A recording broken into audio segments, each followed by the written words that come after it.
Hi everyone. आज का जो हमारा टॉपिक है वो है एल्कली एग्रीगेट रिएक्शन। तो तुम्हें शब्द से ही समझ में आ रहा होगा, एल्कली रिएक्ट कर रही है किसके साथ? एग्रीगेट। एग्रीगेट का मतलब एग्रीगेट में कुछ ऐसे कंस्टिट्यूएंट्स होता है जिसके साथ क्या है, एल्कली रिएक्ट करती है और रिएक्ट करने के बाद एक फाइनल प्रोडक्ट बनाती है। अपना रिएक्शन करने के बाद एक फाइनल प्रोडक्ट बनाती है।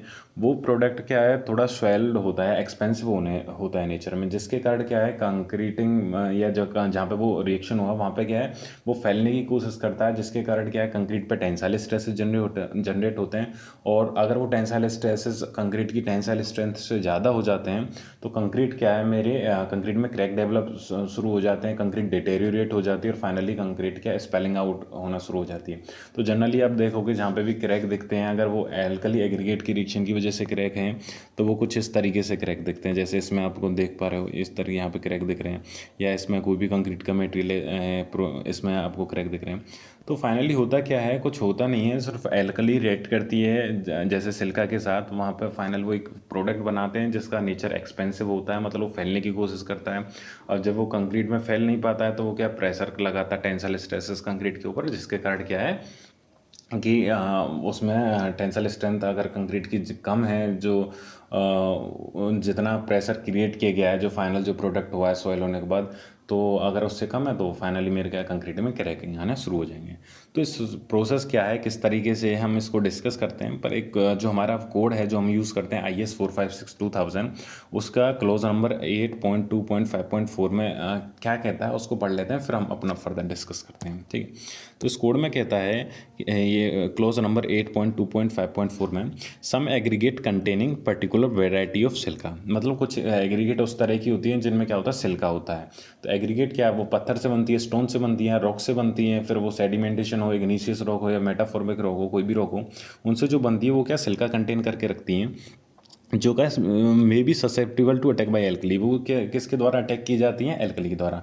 मतलब एल्कली रिएक्ट करती है किसके साथ? सिल्का से, अगर वो एग्रीगेट में सिल्का प्रेजेंट हो। और जो वो जो एल्कलीज होती हैं वो कहाँ पे होती हैं? वो ओरिजिनेटिंग फ्रॉम द सीमेंट और अदर सोर्सेज। जो एल्कली होती हैं या तो वो सीमेंट में होती हैं, वो तो हमें पता है, वो हम नेसेसरी कम प्रोडक्ट नहीं होता है या एलिमेंट नहीं होता है, पर वो ऑलरेडी उसमें क्या होता है एग्जिस्ट होता है। तो वो क्या करता है, वो सीमेंट में होता है। अदर सोर्सेज जैसे कि मेरा वाटर हो गया, वाटर में एल्कलीज प्रेजेंट होती है, मिक्स वाटर हो गया। अगर बात करूँ एडमिक्सचर जो हम ऐड करते हैं उसमें भी एल्कली प्रेजेंट होती है। तो वो जो एल्कली प्रेजेंट होती है वो रिएक्ट करती है किसके साथ? सिल्का। सिल्का किस में प्रेजेंट है? एग्रीगेट में। और जब रिएक्ट करने के बाद क्या करती है? Producing an expensive reaction. एक उनके बीच में जो जेल फॉर्म होता है, रिएक्शन होता है, वो क्या एक्सपेंसिव होता है, मतलब जो फाइनल वॉल्यूम निकल के आती है वो थोड़ी ज़्यादा निकल के आती है, which can cause cracking and disruption और कंक्रीट। मतलब वो जो वॉल्यूम ज़्यादा निकल के आई वो क्या कंक्रीटिंग के ऊपर टेंसाइल स्ट्रेसेस लगाई, वो टेंसाइल स्ट्रेसेस कंक्रीट की टेंसाइल स्ट्रेसेस से ज़्यादा आ गए, या मतलब जो टेंसाइल स्ट्रेसेस लगाए हैं इस फाइनल प्रोडक्ट ने जो एक्सपेंसिव रिएक्शन के बाद, वो अगर कंक्रीट की टेंसाइल स्ट्रेंथ से ज़्यादा आ गए तो मेरे फाइनल क्या है कंक्रीट कैसी हो जाएगी? कंक्रीट में क्रैकिंग डेवलप हो जाएंगे और डिस्ट्रप्शन या स्पेलिंग आउट ऑफ कंक्रीट हो जाएगा। तो ये तो हमारा कोड की डेफिनेशन है, सिंपल डेफिनेशन है कि सिल्का जो प्रेजेंट होता है एग्रीगेट में वो रिएक्ट करता है एल्कली के साथ, जो एल्कली प्रेजेंट होती है सीमेंट में, वो रिएक्ट करने के बाद एक एक्सपेंसिव रिएक्शन बनाते हैं जिसके कारण टेंसाइल स्ट्रेस जनरेट हो जाते हैं कंक्रीटिंग पर। फाइनल उसके बाद क्या हो जाता है कि डिसइंटीग्रेशन हो जाता है, और डिसइंटीग्रेशन मतलब कंक्रीट में क्रैकिंग जनरेट हो जाती है। तो फाइनल रिएक्शन कुछ इस तरीके से होता है। तो मैं एक बार इसमें मैं डायग्राम में दिखा देता हूँ। यहाँ पे आप लोग देख पा रहे हैं कि यहाँ पे क्या है, मेरा के क्या है, मेरी एल्कली है। एल्कली मेरे फॉर्म में होती है, या तो सोडियम ऑक्साइड के फॉर्म में हो या पोटेशियम ऑक्साइड के फॉर्म हो। यहाँ पे एल्कली रिएक्ट करती है हाइड्रोलिक्स आयन के साथ, जो हाइड्रोलिक्स आयन अपनी डिफरेंट प्रोसेस के कारण इसमें प्रेजेंट होता है। वो जो फाइनल आपस में रिएक्ट करने के बाद एक प्रोडक्ट बनाती है, अगर मैं बात करूँ N2O + H2O बनाते हैं, और वो जो फाइनल प्रोडक्ट बनाती है कुछ इस तरीके, आगे मैं रिएक्शन दिखाऊंगा ऐसे, बस जनरल टर्म में बता रहा हूँ।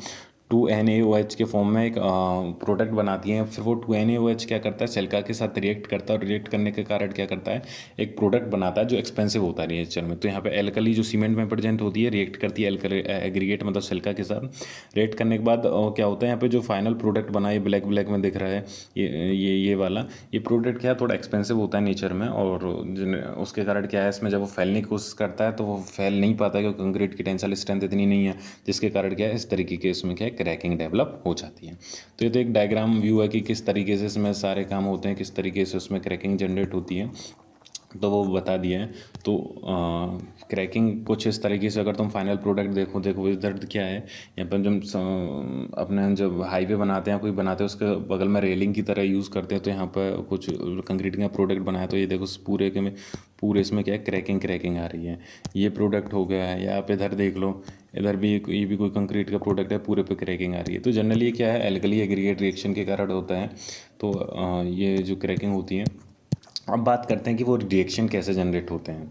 तो रिएक्शन किस जनरेट होते हैं, तो ये मैंने बताया कि यहाँ पे सिलिका जो प्रेजेंट होती है मेरी किसमें, एग्रीगेट में, वो रिएक्ट करती है एल्कली के साथ। एल्कली ये मतलब जो फाइनल प्रोडक्ट हुआ है ये किसके साथ हुआ है, ये हमें सोडियम ऑक्साइड ने रिएक्ट किया किसके साथ, वाटर के साथ। तो ये फाइनल प्रोडक्ट बनाया 2NaOH, वो किसके साथ रिएक्ट करेगा, सिलिका के साथ रिएक्ट कर देगा पानी की प्रेजेंस में, वाटर की प्रेजेंस में, और जो फाइनल प्रोडक्ट बनाएगा Na2SiO3 एंड 2H2। ये क्या एल्कली सिलिका जेल है। ये क्या है, थोड़ा एक्सपेंसिव होता है नेचर में। एक्सपेंसिव होने का मतलब है जो इन तीनों की वॉल्यूम ही थी, जो इन तीनों की अपनी वॉल्यूम थी, इन तीनों की वॉल्यूम को जो जोड़ता हूँ तो V निकल के आती है, और जो इसकी वॉल्यूम निकल के आएगी वो इस वाली वॉल्यूम से ज़्यादा होगी, या तो 1.1 V हो या 2 V हो, कितनी भी हो। इस वजह से मैं कहता हूँ जो फाइनल प्रोडक्ट होता है वो क्या एक्सपेंसिव है नेचर में, मतलब उसकी वॉल्यूम क्या है मेरी, ज़्यादा है।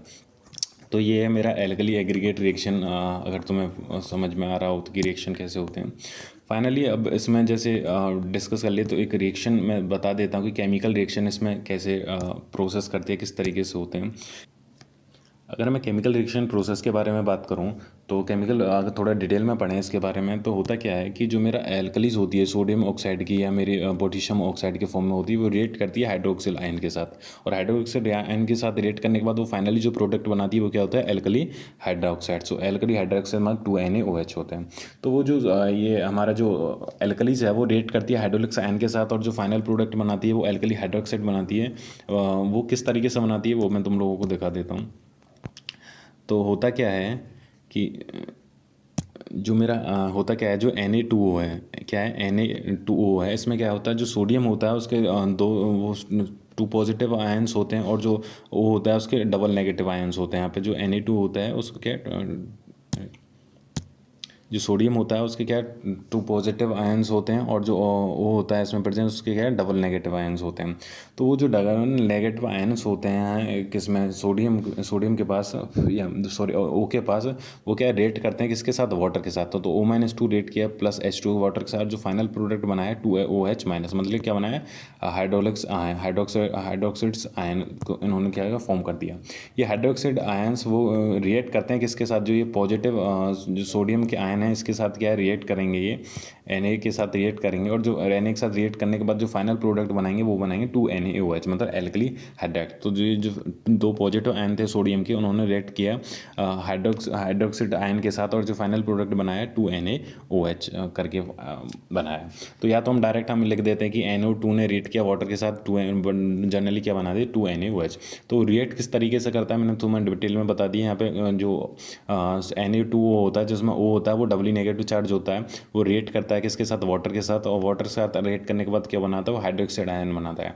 हाइड्रोक्साइड आयन के रिएक्ट करते हैं किसके साथ, सोडियम के 2 पॉजिटिव आयन के साथ, और रिएक्ट करने के बाद जो फाइनल प्रोडक्ट बनता है वो 2NaOH बन के तैयार हो जाता है। तो ओवरऑल कहने का मतलब है कि जो एल्कलीज होती हैं किसके, सोडियम ऑक्साइड के फॉर्म में जो होती है वो क्या करती है, मेरा रिएक्ट करती है वाटर के साथ, और वाटर के साथ रिएक्ट करने के बाद मेरा क्या बनाती है, फाइनल प्रोडक्ट बनाती है 2 एल्कली हाइड्रोक्साइड 2NaOH। ये एल्कली हाइड्रोक्साइड क्या है, सिलिका के साथ रिएक्ट करता है जो एग्रीगेट में प्रेजेंट होता है। तो इसने क्या किया, सिलिका के साथ क्या किया, रिएक्ट किया 2NaOH ने, मतलब एल्कली हाइड्रोक्साइड से ने, और फाइनली जो प्रोडक्ट बना दिया Na2SiO3 प्लस H2, या वाटर के प्रेजेंट में किया तो जो फाइनल प्रोडक्ट बना दिया Na2H2SiO4 NaH2O। तो ये क्या होता है, जो फाइनल मेरा प्रोडक्ट बन के तैयार होता है ये जेल होता है, और ये जो जेल बन के तैयार होता है वो एक्सपेंसिव होता है नेचर में, मैं पहले ही डिस्कस कर चुका हूँ। तो ये जो फाइनल जो जेल बन के तैयार होता है वो क्या है, एक्सपेंसिव होता है नेचर में। तो जो this Na2H2SO4 NH2O hygroscopic gel swells and increase in volume. तो जो फाइनल प्रोडक्ट होता है उसकी वॉल्यूम ज़्यादा होती है, वो वॉल्यूम में इंक्रीज हो जाता है। This increase in volume exert pressure inside the siliceous aggregate concrete. मतलब ये क्या करती है, जो ये फाइनल जिसकी वॉल्यूम में इंक्रीज हुआ, ये जहाँ पर रिएक्शन हुआ है एग्रीगेट कंक्रीट के वॉइड्स में, वहाँ पर वो क्या प्रेशर क्रिएट करती है। वो प्रेशर क्रिएट करने के कारण क्या करती है, प्रेशर क्रिएट करने के कारण रिगार्ड अगर कंक्रीट की टेंसाइल स्ट्रेंथ, अगर कंक्रीट की टेंसाइल स्ट्रेंथ मेरी कम है और उससे जो इसका जो फाइनल स्वेलिंग जेल है इसके द्वारा एग्जर्ट किए गए प्रेशर से अगर वो कम है मेरी कंक्रीट की टेंसाइल स्ट्रेंथ, तो फाइनली कंक्रीट में क्या आ जाएंगे, लीड टू स्पेलिंग और क्रैकिंग जनरेट उसमें हो जाएगी। तो इस तरीके से इसकी केमिकल प्रोसेस है। वैसे मैं डिस्कस कर चुका था, पर इसमें ये डिस्कस नहीं किया था कि किस तरीके से वो Na2 वाटर के साथ रिएक्ट करता है और वो रिएक्ट किस तरीके से करता है। पहले ये इसके सोडियम ऑक्साइड के O जो होते हैं वो डबली नेगेटिव चार्ज होते हैं, वो रिएक्ट करते हैं किसके साथ, वाटर के साथ, और फाइनली जो हाइड्रोक्साइड आयन बन जाते हैं वो रिएक्ट फिर किसके साथ करते हैं, सोडियम के जो 2 पॉजिटिव आयन उसके साथ रिएक्ट करते हैं, और जो फाइनल प्रोडक्ट बनाते हैं एल्कली हाइड्रोक्साइड, फिर वो रिएक्ट करता है सिलिका के साथ और वो फाइनल प्रोडक्ट बनता है। वो फाइनल प्रोडक्ट क्या होता है, एक्सपेंसिव होता है नेचर, मतलब उसकी वॉल्यूम ज़्यादा होती है जिसके कारण क्रैक्स पर प्रेशर पड़ता है, वो वर्ड्स में प्रेशर पड़ता है जहाँ पे वो रिएक्शन फॉर्म होता है, जिसके कारण वो वहाँ पे क्रैक जनरेट हो जाते हैं अगर वो कंक्रीट की टेंसाइल स्ट्रेस से ज़्यादा हो। तो हमारा केमिकल रिएक्शन प्रोसेस है जो मैंने बता दी किस तरीके से होती है। तो इसको प्रिवेंट कैसे कर सकते हैं, तो प्रिवेंट करने का तो मैं बताया सीधा सा कि मेरा जनरली किस वजह से होता है, एल्कली किस में प्रेजेंट होती है, सीमेंट में प्रेजेंट होती है। अगर मेरे को ये एल्कली ग्रेड रिएक्शन को प्रिवेंट करना है तो तुम्हें पता है एल्कली किसकी वजह से आ रही है, उसमें सीमेंट की वजह से आ रही है, एडमिक्सचर की वजह से आ रही है, वाटर की वजह से आते हैं। तो पहला काम तो तुम यही कर लो कि उसमें से वो जो सीमेंट है उसमें जो एल्कली की मात्रा वो कम हो, उस तरीके से सीमेंट हो, कोशिश करो कि एल्कली की मात्रा उसमें कम हो। दूसरा जो एग्रीगेट है, एग्रीगेट में क्या है, मेरा सिल्का होता है, तो वो एग्रीगेट यूज़ करो जिसके अंदर सिल्का ना हो, मतलब नॉन रिएक्टिव हो। तो क्या पहला जो ये पॉइंट में मैंने क्या बताया कि use of non reactive aggregate from the alternate source. तो नॉन रिएक्टिव एग्रीगेट मतलब वो रिएक्टिव एग्रीगेट यूज़ करो जिसके अंदर क्या नहीं है, वो सिल्का वगैरह नहीं है, जो एल्कली के साथ क्या कर सके, रिएक्ट कर सके। दूसरा use of low alkali Portland cement, मतलब वही वो जो सीमेंट यूज़ करना है तो मैं वो वाला यूज़ करो जिसमें एल्कलिटी क्या हो, कम से कम हो, जितनी कम होगी उतना अच्छा है क्योंकि रिएक्शन कम नहीं हुआ। तो वो कितनी कम होनी चाहिए, alkali content not more than 0.6%, तो किस 0.6% से ज़्यादा नहीं होना चाहिए। तो ये कोड के तीनों चारों प्रिवेंशन के मेथड हैं IS 456 के, उसी को मैं डिस्कस कर रहा हूँ। तीसरी चीज़ है हम किस तरीके से उसे कम कर सकते हैं। तीसरा कर रहे हैं measure to reduce the degree of saturation of the concrete during service such as use of impermeable, मतलब कोशिश करो इम्परमेबल मतलब कंक्रीट मेरी परमेबल ना हो और उसमें जो वाटर का मात्रा हो वो इतना ज़्यादा ना हो कि वो और स्पीडली रिएक्ट करते जाए और उसे स्वेलिंग करता जाए, जो फाइनली मेरा जेल प्रोडक्ट बन के तैयार होता है वो स्वेल होता चले जाए। तो कोशिश करो वो सैचुरेटेड ना हो, सैचुरेटेड मतलब पानी की मात्रा उसमें क्या ना हो, ज़्यादा ना हो।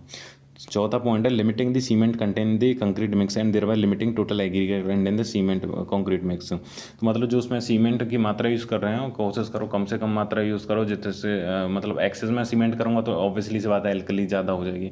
तो 3-4 चीज़ें हैं मेनली जो तुम्हारा करना क्या है, जो तुम्हें एग्रीगेट यूज़ करनी है वो नॉन रिएक्टिव एग्रीगेट करो, मतलब जिसमें सिल्का प्रेजेंट ना हो या अदर सिलिकेट या कार्बोनेट प्रेजेंट ना हो, और या तो फिर एल्कल जो सीमेंट यूज़ कर रहे हो उसमें एल्कली की मात्रा कम हो, या फिर जो सीमेंट यूज़ करो वो कम मात्रा में यूज़ करो। तो ये 3-4 हमारे प्रिवेंशन के मेथड है जिसके थ्रू हम क्या कर सकते हैं, प्रिवेंट में कर सकते हैं। तो जनरली एल्कली एग्रीगेट हमारा रिएक्शन होता है 3 फॉर्म में होता है। पहला एल्कली सिल्का रिएक्शन जो मोस्ट इंपॉर्टेंट होता है, जैसे कैंसर ऑफ कंक्रीट कहा जाता है, ASR एल्कली सिल्का रिएक्शन, यही हमने अभी डिस्कस किया था जो मोस्ट इंपॉर्टेंट है। दूसरा एल्कलीगेट सिलिकेट रिएक्शन, इसमें सिलिकेट के साथ एल्कली रिएक्ट करता है, और ये एक है एल्कली कार्बोनेट रिएक्शन, इसमें जो कार्बोनेट होता है वो एग्रीगेट में प्रेजेंट होता है, वो कार्बोनेट एल्कली के साथ रिएक्शन करता है। तो इनकी अपनी अपनी डिफरेंट केमिकल प्रोसेस हैं, तो वो इतना डिस्कस ज़रूरी नहीं करना। जो हमने मेन था एल्कली सिल्का रिएक्शन वो हमने डिस्कस कर लिया है। तो एल्कली एग्रीगेट में किसी भी तरह के कंपाउंड या कंस्टिट्यूएंट हो सकते हैं, सिल्का हो सकता है, कार्बोनेट हो सकता है, सिलिकेट हो सकता है। जिस तरह के कंस्टिट्यूएंट होगा उस तरीके से एल्कली के साथ रिएक्शन होगा और फाइनली ओवरऑल क्या कंक्रीट में मेरा डिसइंटीग्रेशन हो जाएगा। तो ये है एल्कली एग्रीगेट रिएक्शन। उम्मीद करता हूँ समझ में आ गया हो। तो आज यहीं पे ख़त्म करते हैं।